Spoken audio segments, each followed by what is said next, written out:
यार सिटीजनशिप का कौन ही सोचता है। जब बच्चे आते हैं यहाँ पे वो बस एक ही ड्रीम लेके आते हैं कि आ जाए। बट मैं जैसे हम इंडिया जाते हैं और वहाँ पे इंडिया जो एजुकेशन एजेंट होते हैं वो जैसे हमें पोर्ट्रे करते हैं कि यार आप जाओगे वहाँ पे जॉब लग जाएगी, तो उस टाइम तो लगता है कि हाँ यार सब बढ़िया है, अपन तो धुरंधर है, अपन तो ये कर देंगे। आई थिंक अर्निंग बहुत अच्छी है यहाँ पे अगर आप कंपेयर करें साउथ। बट आपको जो फर्स्ट जॉब जैसे मिलती है, बट कैसे मिलती है यहाँ पे? क्लास थी उसका एकदम से फोन आया कि आप जॉब पे आ जाओ और मैं लिटरली क्लास छोड़ के जॉब पे भागा। तो आई थिंक सिटीजनशिप लेना इजी है, ऑस्ट्रेलिया आना चाहिए। बिल्कुल आना चाहिए, बिल्कुल सक्सेस आपको मिलेगी। Hello everyone, this is Daksh Sharma from your migration partner. आज मेरे साथ है ऋषिपाल सिंह। हम क्रिकेट के थ्रू मिले थे एंड इनकी बहुत इंस्पायरिंग जर्नी रही है क्योंकि सबकी तरह ये भी एज इंटरनेशनल स्टूडेंट आए थे आईटी फील्ड के अंदर। डेवलपर में इन्होंने जॉब करी है and then as a developer इन्होंने जॉब करी है एंड नाउ अब ये ऑजी सिटीजन बन चुके हैं। तो इसलिए मुझे था कि ये आए और अपनी स्टोरी बताए। बिल्कुल। First of all thanks for inviting Daksh. हमारी भी एक स्टोरी क्रिकेट के थ्रू स्टार्ट हुई थी और आज हम ये पॉडकास्ट कर रहे हैं, तो होपफुली लोगों को पसंद आए। होपफुली लोगों को पसंद आए और हम कोशिश करेंगे आपको इंटरेक्टिव रखने की। सही। बिल्कुल ठीक है। वैसे लेकिन बताओ, जब आप ऑस्ट्रेलिया आए थे 2018 में, कभी आपने सोचा था कि आप सिटीजन बनोगे? यार सिटीजनशिप के कौन ही सोचता है, टू बी ऑनेस्ट। तुझे भी पता है ये चीजें, जब बच्चे आते हैं यहाँ पे वो बस एक ही ड्रीम लेके आते हैं कि आ जाए। आ जाएं और पढ़ लें और कुछ स्किल सीख लें, काम कर लें। इंडिया में तो क्या होता है कि वो देखते हैं डे टू डे स्ट्रगल और वही उन्हें शायद मोटिवेट करता है कि हमें आना है। बट मैं जैसे हम इंडिया जाते हैं और वहाँ पे इंडिया जो एजुकेशन एजेंट होते हैं वो जैसे हमें पोर्ट्रे करते हैं कि यार आप जाओगे वहाँ पे जॉब लग जाएगी, इतना कमा लोगे, ये निकाल दोगे, वो निकाल दोगे, तो उस टाइम तो लगता है कि हाँ यार सब बढ़िया है, अपन तो धुरंधर है, अपन तो ये कर देंगे। बिल्कुल। बट फिर एक्चुअल में होता है यहाँ पर आके कितना डिफरेंस आता है? यार ये चीजें होती हैं, आई थिंक एक्सपेक्टेशंस होती हैं, पेरेंट्स को भी होती हैं, आपको भी होती हैं। आप वहाँ जाओ, काम करो, ये करो, वो करो। और यहाँ आगे भी ऐसा होता है, आपको स्ट्रगल तो करना ही पड़ता है बहुत सारा। आप और जॉब्स भी करते हो, डिलीवरी करते हो, रेस्टोरेंट्स में काम करते हो, होटल्स में काम करते हो, बेकरी शॉप में काम करते हो। बट मुझे ऐसा लगता है कि जैसे हम बात कर रहे थे कि हम जब यहाँ पर आते हैं और हम ऐसा आता है कि यार मैं तो इंडिया में ये काम करता था, मैं यहाँ पे ये काम करूंगा क्या, मतलब मेरे दिमाग में ऐसा आता था। बट देन आई रियलाइज्ड कि हमें इंडिया में नरिशमेंट, लाइक हमारे अपब्रिंगिंग ऐसे होते हैं कि तुम्हें हमेशा व्हाइट कॉलर जॉब करनी है और ये सब काम छोटे छोटे होते हैं। बट यहाँ पर आके बहुत बड़ा शिफ्ट था कि यहाँ पे इन सब चीजों को नॉर्मल लिया जाता है। एंड इनफैक्ट जब हम लाइक दूसरे नेशनलिटी के लोग जो यूरोपियन साइड होते हैं वो भी ये सब कर रहे होते हैं and they take it very easy. I think ये बहुत नॉर्मल है डेवलप कंट्रीज में, जो कि हमारे इंडिया या साउथ एशियन कंट्रीज में नहीं इतना नॉर्मल है कि लोग बच्चे जाते हैं, इवन यहाँ पे 10th पास आउट भी जाते हैं और मैकडीज में काम करेंगे, हंग्री जैक्स में काम करेंगे। उनको वहां से टाइम मैनेजमेंट सीखने को मिलता है ना, और कैसे अपने खर्चे चलाने हैं बेसिकली। तो ये सब चीजें आई थिंक इंडिया में नर्चर नहीं करते हम इस हिसाब से बच्चों को। तो क्योंकि मैं यही चीज देख रहा था यहाँ पे कि नो डाउट अगर कोई वेल ऑफ फैमिली से हो यहाँ पे जो ऑजी हो, वो स्टिल अपने बच्चों को 10th 12th से भेज देते हैं मैकस के अंदर, डोमिनोज के अंदर, वो काम कर रहे होते हैं। बिल्कुल। और आई थिंक यही कल्चर हमें शायद इंडिया और वहां पे भी प्रमोट करना चाहिए कि बच्चे सीखें खुद से अपना खर्चा चलाना, अपनी लाइफ मैनेज करना, है ना। अपने बट वहां पे होता है ना, बाबा भाई मेरा पुत्र, हमारा पुत्र बर्तन रख दे, वही बहुत महान काम हो जाता है। हाँ वो चीजें हैं थोड़ी इंडिया में, बिल्कुल ये चीज मैं मानता हूँ। और आई थिंक ये कहीं ना कहीं आपके पर्सनल डेवलपमेंट के लिए अच्छी नहीं है, और इन फ्यूचर आई थिंक अगर आपको कहीं मूव करना हो, इंडिपेंडेंट रहना हो, तो सेटबैक होता है। बट जब आप यहाँ पर आए, आप मोनाश यूनिवर्सिटी में, one of the like top edge university, one of the best, तो लाइक आपने सर्वाइवल कैसे करा? लाइक फॉर इंस्टेंस की जॉब्स, खर्चा वर्चा कैसे निकाले?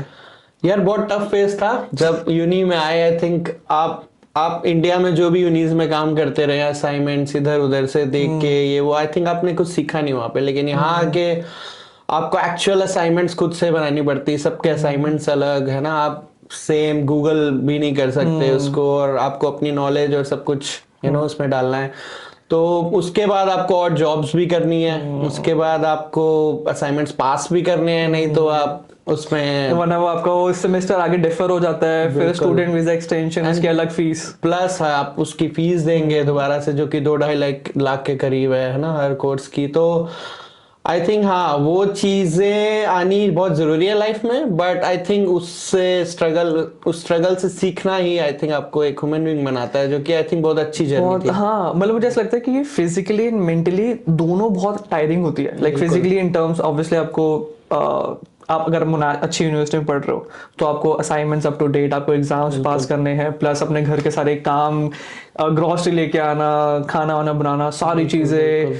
बट हाँ इट्स अ नो डाउट जो आप कह रहे हैं बिल्कुल। और ये 2 साल ऐसे यूं निकल जाते हैं क्योंकि आप शायद 18 घंटे पीक पे होते हो, कभी काम कर रहे हो, कभी असाइनमेंट्स बना रहे हो, कभी फ्रेंड्स से कैच अप कर रहे हो, अपने न्यू फ्रेंड्स बनाए हैं तो एक्सप्लोर कर रहे हो, उनको भी टाइम देना, उनके साथ भी रिलेशनशिप बनाना आपका है ना अच्छा ये एक्सपीरियंस रहता है बिल्कुल। बट आपको जो फर्स्ट जॉब जैसे मिलती है, बट कैसे मिलती है यहाँ पे? लाइक फॉर इंस्टेंस लाइक आपको जेन्युइनली रेस्टोरेंट कैफे में जाके रिज्यूमे बांटने हैं या मतलब रेफरल के थ्रू मिल जाती है?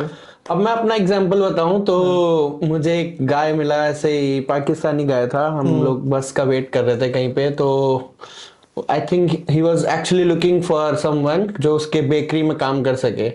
तो और मैं भी बहुत उस समय था कि नहीं मुझे जॉब चाहिए, तो मैंने उसको हाँ कर दिया। और नेक्स्ट डे मेरी क्लास थी, उसका एकदम से फोन आया कि आप जॉब पे आ जाओ, और मैं लिटरली क्लास छोड़ के जॉब पे भागा। तो ऐसा टाइम भी होता है, आपको पैसे की रिक्वायरमेंट होती है, आप यहाँ आते हो और आप ये सब चीजें करते हो, पढ़ाई छोड़ के कई बार पैसे की तरफ भागते हो।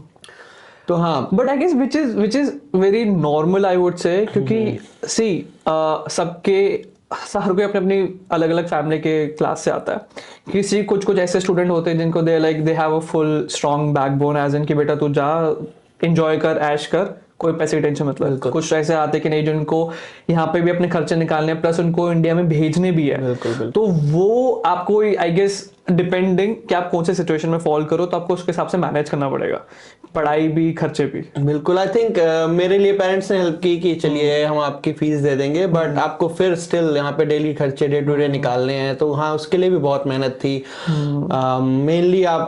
मेनली मैंने जैसे किया कि हाँ असाइनमेंट्स आईटी में ही काम किया, करना था, मेरा एम था, तो मैंने उस पर ज्यादा ध्यान दिया पढ़ाई पे। लेकिन हाँ जॉब्स करना ये तो आपको करना ही है यहाँ पे, अगर आपको daily day to day rent निकालना है, आपके एक्सपेंसेस निकालने हैं। यार मुझे ऐसा लगता है आप डेली खर्चे ना आप इंडिया से मंगा भी नहीं सकते, तो कन्वर्जन करते करते कितना ज्यादा आता है, but it's a lot of expense. और मुझे ऐसा लगता है कि आप इसलिए आए हो ना ऑस्ट्रेलिया कि मतलब आप इंडिपेंडेंट बनने के लिए आए हो, आप इसलिए आए हो कि यार मैं अपने खुद से खर्चे निकालूं, चीजें करूं, तो फिर ये करना ही पड़ेगा। बिल्कुल, आप डिपेंडेंट नहीं रह सकते। यही चीजें आप सोच के यहाँ आए हो कि मुझे किसी पे डिपेंडेंट नहीं रहना है, बेसिकली पेरेंट्स पे या कोई भी हो, प्रेशर नहीं क्रिएट करना है। तो हाँ ये चीजें आप यहाँ के इम्प्लीमेंट भी करते हो लोगों को देख के, तो अच्छा रहता है मुझे लगता है। हम क्या बात कर रहे थे कि भाजी मतलब चलो ठीक है, वो तो आपने स्टार्टिंग का फेज था, बट अब आप एज अ डेवलपर काम कर रहे हो ऑस्ट्रेलिया के अंदर, तो मतलब आपको ये आईटी जॉब मिली कैसे? यार आईटी जॉब पहले तो मैंने स्ट्रगल किया बहुत 6 मंथ्स तक। आई थिंक इवन मैं जब अपनी पढ़ाई कर रहा था मोनाश में, तब भी मैं पार्ट टाइम जॉब्स के लिए अप्लाई कर रहा था, क्योंकि एज अ स्टूडेंट आप 24 आवर्स काम कर सकते हो। स्टूडेंट लाइफ में तो मुझे इतना नहीं मिला सक्सेस है ना आईटी में जॉब करने का, but I think after that जब मैं टेम्पररी वीजा पे आया, वर्क वीजा पे आया, तब मुझे लगे 3 से 4 महीने जॉब फाइंड करने में। बट ये पाजी ये एवरेज टाइम ही होता है ना, लाइक 3-4 महीने तो लगते हैं। बिल्कुल ये 3-6 महीने ठीक है, अंटिल बहुत एक्सेप्शनल या आपका लक एकदम सही जगह पे बैठ जाए, तब आप हो सकता है 1-2 महीने में फाइंड कर ले। बट हाँ 3-4-5-6 महीने इज बहुत नॉर्मल टाइम आपको आईटी में जॉब फाइंड करना है यहाँ पे। और विच इज वेरी गुड, ये चीजें आपको बहुत कुछ सिखाता है। आप बीच में 10 इंटरव्यूज देते हो, 20 इंटरव्यूज देते हो, तो आप उसमें बहुत कुछ सीखते हो यहाँ के वर्क कल्चर के बारे में। तो आपने कैसे कहाँ पे अप्लाई करा था? मेनली आई थिंक लिंक्डइन पे और सीक पे, ये सब चीजें आई थिंक प्लेटफॉर्म यहाँ के मेजर हैं जहाँ पे आपको कॉल्स आ सकती हैं। और हाँ अच्छा है ये। बट वो आई गेस यहाँ पे वो नहीं होता ना, जैसे आई गेस क्या कि जैसे हमें इंडिया में लगता था कि यूनिवर्सिटी की प्लेसमेंट होती होंगी, कंपनीज आई, बिल्कुल भी नहीं है, ये बिल्कुल भी नहीं है यहाँ पे। और आई थिंक ये चीजें बहुत शॉकिंग थी जब मैं यहाँ पे एडमिशन ले रहा था कि ऑन कैंपस प्लेसमेंट नहीं है और मैं कैसे प्लेसमेंट लूंगा, मैं कैसे कंपनीज में जाऊंगा। बट यहाँ पे companies are actually looking for good people जो गुड यूनिवर्सिटी से पास आउट है ना, मोनाश से और इधर उधर से। तो आई गेस बट यूनिवर्सिटीज वो वो जो फेयर्स होते हैं वो अरेंज करवाती है, लाइक नेटवर्किंग मीटअप, जो कंपनीज के जो एम्प्लॉयज आते हैं आप उनके साथ नेटवर्क करते हो, रिलेशन बनाते हो, वो आपको अपॉर्चुनिटी देती है यूनिवर्सिटी। बिल्कुल बिल्कुल, और ये सब चीजें भी हैं। और प्लस आप अगर कहीं से रेफरेंस लेते हो किसी के थ्रू, इवन आप किसी सोशल इवेंट्स पे जा रहे हो, क्रिकेट खेल रहे हो, आपके कहीं से भी दोस्त बनते हैं ना और आपको रेफर करते हैं, वो चीजें बहुत बहुत ही अच्छी मानी जाती हैं यहाँ पे जनरली। क्योंकि आई गेस मैंने बहुत दोस्तों से सुना है, बल्कि आई गेस मेरे भी कुछ जो जॉब्स लगी वो रेफरल के थ्रू ही लगी अगेन, क्योंकि क्रिकेट की वजह से, लाइक हम भी क्रिकेट की वजह से ही मिले थे, हमारा भी लाइक मेरा सोशल इवेंट जो सर्कल था वो भी क्रिकेट की वजह से काफी बड़ा है, तो उसके थ्रू मतलब हाँ आई गेस रेफरल तो वो करते करते नो डाउट। बट अब जैसे आईटी में एआई सबकी लगी पड़ी है, तो लाइक लोग एक्चुअली में डरे हुए कि अब हम क्या पढ़े क्या ना पढ़े, स्पेशली लाइक आईटी के अंदर इतना ज्यादा चेंज हो रहा है, तो बंदा आज के डेट के अंदर क्या स्किल सीखे जो ऑस्ट्रेलिया के अंदर बहुत डिमांडिंग है कि हाँ इसमें ज्यादा चांसेस होंगे जॉब लगने के या कुछ। मेरे हिसाब से आप एआई तो सीखे है ना, मॉडल बनाना सीखे, बट स्टिल जो बेसिक है web development, backend, dotnet, C sharp है ना, ये सब चीजें चेंज नहीं होने वाली। ये सब बस आप एआई को प्रॉम्प्ट देंगे और वो आपको और अच्छे से काम करके देगा बेसिकली। तो आई थिंक आप हाँ एआई को प्रॉम्प्ट देना सीखें, एआई टूल्स यूज करें है ना, उससे आपका काम और फास्ट होगा। तो बेसिकली अगर कोई लाइक इंडिया पाकिस्तान कहीं पे भी है, अभी आईटी पढ़ रहा है या जस्ट ग्रेजुएट हुआ है, तो और उसको यहाँ ऑस्ट्रेलिया में जॉब लेनी है, तो उसके लिए वो कुछ स्किल्स बिल्ड करने हो, तो यही जो आपने बोला बिल्कुल बेसिक तो जो पढ़ा रहे हैं यूनिज में वो तो करना ही है, वेब डेवलपमेंट और आईटी। बट हाँ एआई के साथ जरूर इंटरेक्ट करके आप कोशिश करें कैसे अपना काम फास्ट कराना है। इवन डिप्लॉयमेंट्स हो, कुछ भी हो, आप बेस वही रहने वाला है, बट एआई के थ्रू आप सीखे कैसे आप काम को फास्ट करा सकते हैं। राइट हाँ, मतलब क्योंकि ये मुझे बहुत क्वेश्चंस आते हैं कि हमें जॉब चाहिए आईटी के अंदर या मतलब बी एनी फील्ड, तो अभी हम क्या प्रिपेयर करें अपने आप को, कैसे तैयार करें। घबराने वाली आई थिंक डरने वाली कोई बात नहीं है इसमें, बस आई थिंक रोल्स चेंज हो जाएंगे कंपनी के, within more data engineers role आ जाएंगे जो कि चीजों को केबल करना जानते हैं वो।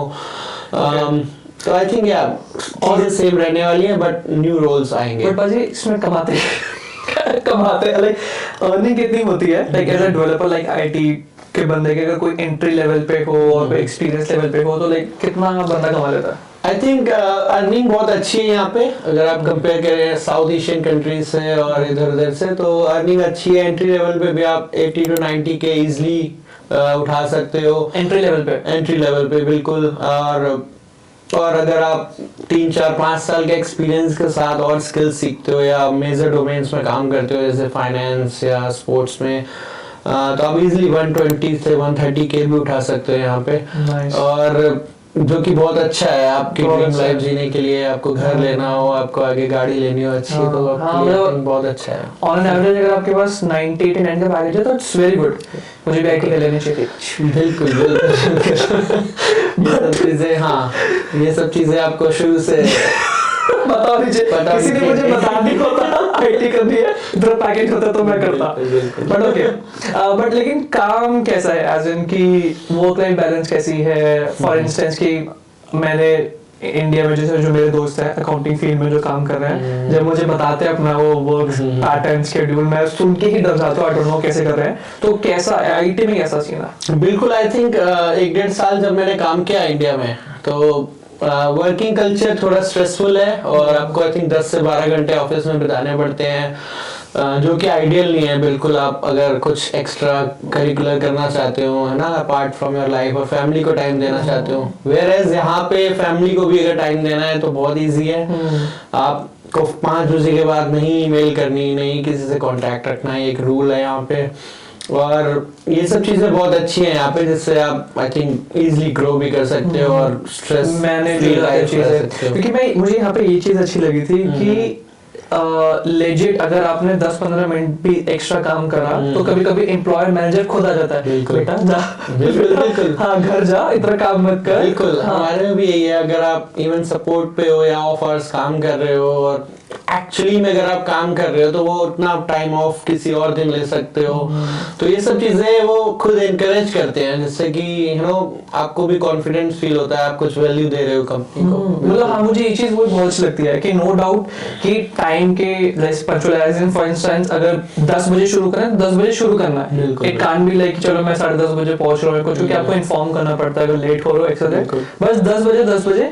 लेकिन अगर 5 बजे खत्म है तो 5 बजे खत्म है। बिल्कुल तो मतलब चीजें तो हाँ, एंड ऊपर से बीच में आपका जो कॉफी ब्रेक्स है, लंच ब्रेक है, तो वो भी एनकरेज करते हैं कि हाँ लिया करो, it's good for your productivity. सब 100% इसमें तो कोई डाउट नहीं है कि वर्क कल्चर यहाँ का बेस्ट है। बिल्कुल, आप फैमिली को टाइम दो, है ना, अपना कुछ एक्स्ट्रा मतलब साइड हसल कर रहे हो आप, उस पे काम करो।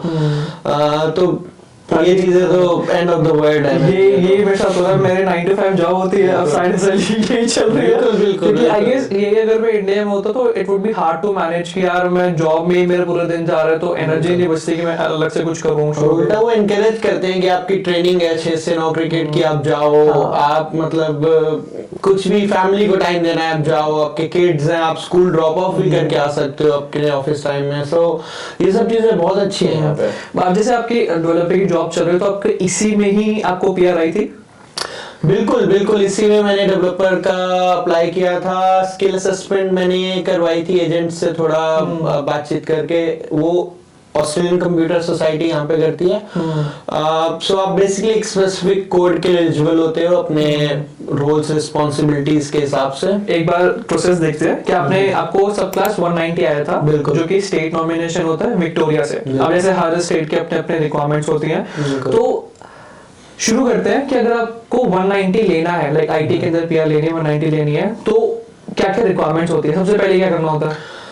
सबसे पहले तो आप 190 के लिए एक एलिजिबल यूनी से पास आउट होने चाहिए, या बैचलर्स हो इंडिया की भी मानी जाएगी। और अगर आप यहाँ से भी बैचलर्स मास्टर्स कर रहे हो तो वो भी एलिजिबल माना जाता है। और मोस्ट इम्पोर्टेंट थिंग कि आप वर्क उसी फील्ड में कर रहे हो। उसके बाद अगर आप वैसे आईटी से किया, ऐसा नहीं हो सकता कि आप अकाउंटिंग में काम कर रहे हो और आप पीआर के एलिजिबल हो जाओगे, ऐसा यहाँ पे बिल्कुल भी नहीं होगा। तो आप हाँ बेसिकली ये चीजें ध्यान दें कि आप जिसमें पढ़ाई करके आए हैं उसमें आप काम करें। तो main is to get this skill assessment. बिल्कुल 19 मतलब प्री स्किल असेसमेंट मेन होता है कि आपके कौन सी ऑक्यूपेशन के थ्रू आप पीआर के लिए जा रहे हो। तो जैसा आपने बोला कि ACS बॉडी है आईटी के लिए to get the skill assessment, तो उसकी भी रिक्वायरमेंट्स होती हैं कि आपको वो जैसे आपने बोला क्वालिफिकेशन हो प्लस 1 साल का एक्सपीरियंस, प्लस 1 साल का एक्सपीरियंस हो ओवरसीज, और अगर 2 साल का एक्सपीरियंस ओवरसीज और 1 साल का एक्सपीरियंस आपको विद इन ऑस्ट्रेलिया ऑनशोर होना चाहिए। तो अगर क्वालिफिकेशन प्लस 1 साल का ऑनशोर एक्सपीरियंस है तो आप स्किल असेसमेंट ले लोगे, आपको स्किल असेसमेंट मिल जाएगी। उसके बाद आप एक्सप्रेशन ऑफ इंटरेस्ट डालते हो, EOI और ROI डालते हो, व्हिच इज लाइक EOI आप स्टेट को डालते हो कि मेरे पास ये स्किल है, मेरे पास ये एक्सपीरियंस है, ये सैलरी है, तो can you know invite me for permanent residency. और अगर वो एक्सेप्ट होती है तो आप कि वो ROI रजिस्टर ऑफ इंटरेस्ट पे जाती है, जो कि आपको बेसिकली सेंट्रल गवर्नमेंट फिर इनवाइट देती है आपको यहाँ पे। फिर उसके बाद आप वीजा अप्लाई करते हो। यस, हाँ, तो मेन इज वही कि आपकी क्वालिफिकेशन हुई, आपका एक्सपीरियंस हुआ, उसके बाद आपने स्किल असेसमेंट डाली, आपने जो भी रिलेवेंट आपकी बॉडी होगी, फिर उसके बाद आपने एक्सप्रेशन ऑफ इंटरेस्ट डाला, एंड देन अगर आपकी एप्लीकेशन पिक हो गई उस टाइम पे जो भी पॉइंट्स चल रहे थे, कुछ चल रहे थे, फिर उसके बाद आप वीजा डालते हो 190। बट आपने मतलब उस टाइम पे आपने 190 डाला, बट आपने 189 कुछ और टारगेट नहीं करा? 189 एम्प्लॉय स्पॉन्सरशिप कुछ नहीं? सो बेसिकली एम्प्लॉयर स्पॉन्सरशिप तो मैंने नहीं किया, क्योंकि आई थिंक मेरे पास इनफ टाइम था तब वर्क वीजा का। बट हाँ, मैंने अपनी PY स्टार्ट की थी, अपनी नाटी का प्रिपरेशन स्टार्ट किया था टू गेन एक्स्ट्रा पॉइंट्स, है ना, ताकि मेरा 189 में भी आ जाए। 189 जो नहीं जानते बेसिकली वो प्योरली पॉइंट बेस्ड है। 190 भी इवन सेम है, but state still help you to get invite, है ना, और उसमें वो एक्स्ट्रा 5 पॉइंट्स दे देते हैं। ये वो 189 के लिए आपको 5 पॉइंट्स पे कितने इंपॉर्टेंट होते हैं। फिर वो जो आपने बोला पीवाई प्रोफेशनल ईयर आपको वो आईटी में करना होता है, या नाटी करोगे तो आपको एक्स्ट्रा 5 पॉइंट्स मिलते हैं, या अपनी आप इंग्लिश ज्यादा अच्छी सुपीरियर लेके आओगे तो एक्स्ट्रा पॉइंट्स मिलते हैं। तो वो आपको पॉइंट्स इकट्ठे करने पड़ते हैं, एंड उस टाइम पे देखना होता है कि कौन से कितने पॉइंट्स पे कौन से ऑक्यूपेशन पे आ रहा है। बट पता है ये अच्छी बात है बाजी, क्योंकि बहुत लोग क्या करते हैं कि सिर्फ एक ही वीजा पाथवे पे फोकस करते हैं कि 189 बट आपको आई गेस यहाँ पे बैकअप बना के चलना होता है। बिल्कुल, और सबसे इम्पोर्टेंट इसमें है पॉइंट्स कलेक्ट करना। आई थिंक 189, 190, 491 भी इवन रीजनल के लिए, but still you have to collect points collect करने के लिए सुपीरियर इंग्लिश, अगर आप मेरी बात करें, मैंने भी 2 अटेम्प्ट दिए टू गेट दैट, है ना, 8 ईच जिसे हम कहते हैं पीटी में मैक्सिमम पॉइंट्स गेन करने के लिए। और फिर रही बात नाटी, आप एक लैंग्वेज टू अदर लैंग्वेज सीखते हो, उसका एग्जाम देते हो, और फिर उसमें आप एक्स्ट्रा पॉइंट्स गेन करते हो, जो कि एक इम्पोर्टेंट स्किल माना जाता है यहाँ पे। इवन आपको अगर उसमें जॉब भी करनी है, आप आगे जॉब भी कर सकते हो, जॉब भी होती है। So I guess rather मुझे वही कहता हूँ मैं लोगों को, इंस्टेड ऑफ वेटिंग या वो टाइम वेस्ट करना, उसको पहले से ही प्रायोरिटी पे रख के इसको फिनिश करो। कि ऐसे आपने भी केसेस देखे होंगे, मैंने भी देखा होगा कि मतलब लोग 5 पॉइंट से रह जाते हैं, वो इतना भी रह जाते हैं कि नहीं यार बाद में करेंगे, कुछ करेंगे, और बाद में फिर पॉइंट्स बढ़ते रह जाते हैं और चांस। बिल्कुल ये चीजें तो इम्पोर्टेंट है। ये गलती मैंने भी की थी कि पीवाई मैंने लेट स्टार्ट किया, बट आई वाज लकी कि पीवाई मेरा हाफ ही हुआ था और उसमें मुझे इनवाइट आ गया। बट हाँ, आई थिंक वो चीजें मैंने अपने लाइफ में रियलाइज की थी कि वो 5 पॉइंट जरूरी है, और मैंने शायद लेट स्टार्ट किया। बट हाँ, जो भी स्टूडेंट ये परस्यू कर रहे हैं, वर्क वीजा है उनका, वो साथ ही स्टार्ट कर दें कि हाँ पीवाई मुझे करनी है, और सुपीरियर इंग्लिश आप फर्स्ट ईयर में टारगेट करें कि मुझे ये सब कर लेना है, ताकि आप अपना पीआर प्रोसेस आगे लाइफ इजी कर सकें। बट मैं आपसे वो पूछा था, ओके आप मतलब ये पीआर का प्रोसेस है, पीआर आप हो गए, बिल्कुल, अब आप नए हमारे ऑजी बने हो, बिल्कुल जी सिटीजन बने हो, तो एक बार प्रोसेस बताओ कि क्या रिक्वायरमेंट्स है, कैसे सिटीजनशिप अप्लाई करते हैं। आई थिंक सिटीजनशिप लेना इजी है पीआर के मुकाबले। पीआर एक हाँ स्ट्रगलिंग फेस होता है, बट सिटीजनशिप में आप एक बार पीआर बन गए तो आई थिंक आपको 1 ईयर और यहाँ पे रहना होता है, total of 4 years, but 1 year after PR, which will make you eligible for citizenship. तो 4 years आपने अगर ऑस्ट्रेलिया में स्टे किया है, your character is all right, है ना, आपका AFP होता है, पुलिस चेक, ऑस्ट्रेलियन सब सही है, और तो बेसिक एप्लीकेशन फॉर्म आप भरते हो, पुराने वीजास की डिटेल होती है, जिससे आप वेरी इजीली सिटीजनशिप अप्लाई कर सकते हो। ठीक है, मतलब तो बेसिकली ये सारी डिटेल्स 1 साल आपको रहना है पीआर के बाद, और इन टोटल आपको 4 साल ऑस्ट्रेलिया में रहना होता है। आप फिर उसके बाद जो भी बेसिक रिक्वायरमेंट्स है, ऑस्ट्रेलियन फेडरल पुलिस चेक, ये सब आप सिटीजनशिप एप्लीकेशन डाल देते हो। बिल्कुल। फिर डालने के बाद क्या होता है? डालने के बाद आप वेट करते हो सिटीजनशिप टेस्ट का, जो कि 5 से 6 महीने ले लेता है डिपेंडिंग ऑन योर काउंसिल। ठीक है। टेस्ट मुश्किल होता है? इतना मुश्किल नहीं होता, वेरी इजी बेसिक क्वेश्चंस है ना, डेमोक्रेसी रिलेटेड क्वेश्चंस होते हैं, जैसे कि आपका रिप्रेजेंटेटिव आपके स्टेट का कौन है, और है ना, और सेंट्रल गवर्नमेंट कैसे काम करती है, और वेरी बेसिक डेमोक्रेसी। मैं आपसे क्यों पूछ रहा हूँ क्योंकि मैंने थोड़े बहुत देखे हैं कि लोग फेल होते हैं टेस्ट के अंदर, और like there is special booklet, और लोग थोड़ा पढ़ते हैं वो, तो इसलिए मैं पूछ रहा हूँ। तो एक बुकलेट होती है, 36 पेजेस होते हैं, आप उसको अगर ऐसे थॉरली रीड भी कर ले, है ना, 1-2 दिन बैठ के, तो आप इजीली वो क्लियर कर सकते हैं, पास कर सकते हैं। बट हाँ, आई थिंक 20 क्वेश्चंस होते हैं इसमें, 16 to 17 क्वेश्चंस वेरी बेसिक होते हैं, और I think you need to get 80% to clear that exam. So हाँ, आप जरूर उसको एक बार रीड कर लें और चले जाएं। मैंने क्योंकि ये भी सुना है, like obviously if you are active in Australia, आपको पता है आसपास क्या हो रहा है क्या नहीं हो रहा, तो वो हो जाता है, इट्स नॉट अ बिगी। बिल्कुल, और मैंने आई थिंक AI का यूज किया इसमें। कैसे? I just asked AI to give me top 50 questions for citizenship test, और रीड किया मैंने उसको, और बुक को एक बार thoroughly रीड कर लिया। वाह। और I think it was okay. AI का पूरा मस्त यूज बिल्कुल यूज करे जैसे कि मैंने बोला। ओके, तो अच्छा, जब आपने टेस्ट दे दिया फिर उसके बाद क्या, मतलब पास हो गया? हाँ, आप बेसिकली फिर वेट करेंगे अप्रूवल की ईमेल के लिए, जो कि नेक्स्ट डे भी आ सकती है और विद इन 2 मंथ्स आ ही जाती है। वो मेरा नेक्स्ट डे ही आ गया था। उसके बाद आप सिटीजनशिप बनते ही नहीं है जब तक कि आपका सेरेमनी ना हो। तो सेरेमनी आपकी काउंसिल में होती है। काउंसिल मतलब आप जिस सबब में रहते हैं उसी के काउंसिल में आपको इनवाइट आता है, वहां जाके आपको सर्टिफिकेट बेसिकली रिसीव करना होता है, जो कि एक प्राउड मूवमेंट होता है। For sure. और आपको सब याद आता है, आपका स्ट्रगल, आपका स्टूडेंट लाइफ, और आप कैसे फैमिली से इतनी दूर बैठे हो, और वो सब चीजें आपको याद आती हैं वो आपको वहां पे, और लगता है हाँ कुछ पे आउट हो रहा है यहाँ पे। नहीं, मैं वही पूछने वाला था कि अब जैसे हमने इतनी बातें कर ली, वो वापस से मेरी खुद की मेमोरी से रिकॉल हो रही थी कि हाँ यार मैं भी ऐसा आया था, ये जॉब करी वो जॉब करी। अब उस टाइम पे आप सर्टिफिकेट ले रहे हो कि हाँ लेजिट आप ऑजी बन गए हो, तो सारे फ्लैशबैक। बिल्कुल, और ये एक पार्ट ऑफ प्रोसेस है जो कि आप अचीव कर लोगे, है ना। लेकिन ये कंट्री सिखाता है आपको यहाँ के स्ट्रगल करना, एक दूसरे को वैल्यू करना, असली ह्यूमन बीइंग बनाना। तो वो सब चीजें फ्लैश आउट होती हैं, आपको भी लगता है हाँ आप कहीं पहुंच गए हो, अचीव किया है आपने। तो बहुत ही अमेजिंग मोमेंट था वो। हाँ, मुझे पिक्चर्स भेजना। बिल्कुल देखता हूँ। ठीक है, अब आप तो खैर बन गए ऑजी, लेकिन अगर कोई नया कोई आना चाहता है, मूव करना चाहता है ऑस्ट्रेलिया, तो क्या एडवाइस दोगे आपको? एडवाइस मैं यही दूंगा कि हम लोग कई बार बहुत हार्डवर्क करते हैं अपनी कंट्रीज में, नहीं पे आउट होता, तो आपको लगता है आपको मूव आउट करना चाहिए। Australia is the best place.